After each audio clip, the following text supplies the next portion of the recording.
गुरु प्रदोष व्रत कथा। प्राचीन समय में एक ब्राह्मणी रहती थी जो पति की मृत्यु के बाद अपना पालन पोषण भिक्षा मांगकर करती थी। एक दिन जब वह भिक्षा मांगकर लौट रही थी तो उसे रास्ते में दो बालक दिखे जिन्हें वह अपने घर ले आई।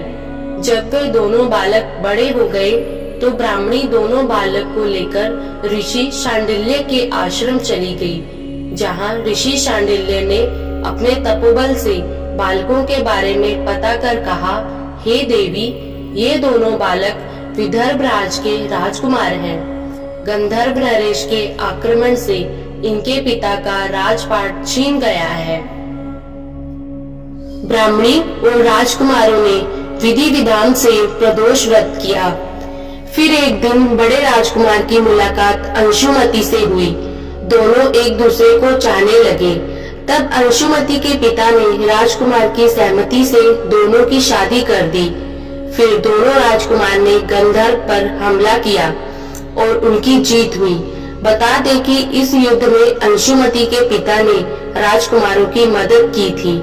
दोनों राजकुमारों को अपना सिंहासन वापस मिल गया और गरीब ब्राह्मणों को भी एक खास स्थान दिया गया, जिससे उनके सारे दुख खत्म हो गए। राजपाट वापस मिलने का कारण प्रदोष व्रत था, जिससे उन्हें संपत्ति मिली और जीवन में खुशहाली आई। प्रदोष व्रत का महत्व। प्रदोष व्रत के दिन भगवान शिव की आराधना की जाती है। ऐसा कहा जाता है कि भगवान शिव के साथ साथ माता पार्वती का पूजन करना भी अनिवार्य होता है। इस दिन यदि पूरे शिव परिवार का विधि विधान से पूजन किया जाए तो भगवान शिव अपने भक्त पर विशेष कृपा बरसाते हैं। महिलाएं प्रदोष व्रत अखंड सौभाग्य की प्राप्ति के लिए रखती हैं। इसके अलावा जो महिलाएं संतान प्राप्ति की कामना करती हैं, उनके लिए भी यह व्रत बहुत ही फलदायी माना गया है। इसलिए महिलाएं इस व्रत को बहुत विधि पूर्वक रखती हैं। दिन के अनुसार प्रदोष व्रत के नाम। सोमवार के दिन प्रदोष व्रत पढ़ने पर इसे सोम प्रदोष व्रत कहते हैं। मंगलवार के दिन पढ़ने वाले प्रदोष व्रत को मंगल प्रदोष या भूमा प्रदोष व्रत कहते हैं। बुधवार के दिन अगर त्रयोदशी तिथि आती है तो इसे बुध प्रदोष व्रत कहते हैं। गुरुवार के दिन पढ़ने वाले प्रदोष व्रत को गुरु प्रदोष कहते हैं। वहीं शुक्रवार के दिन होने वाले प्रदोष व्रत को शुक्र प्रदोष व्रत कहते हैं। गुरु प्रदोष व्रत की पूजा विधि।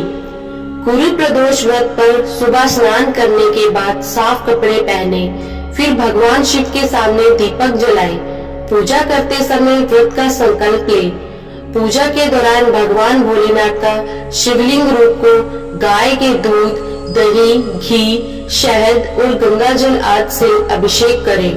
भगवान भोलेनाथ को अक्षत, बेलपत्र, भांग, धतूरा, शमी का पत्ता, सफेद फूल, शहद, भस्म, शक्कर आदि अर्पित करें। इस दौरान ओम नमो शिवाय मंत्र का उच्चारण करते रहें। इसके बाद विधि पूर्वक पूजन करें और अपने व्रत का पारण करें। ओम नमो शिवाय। धन्यवाद।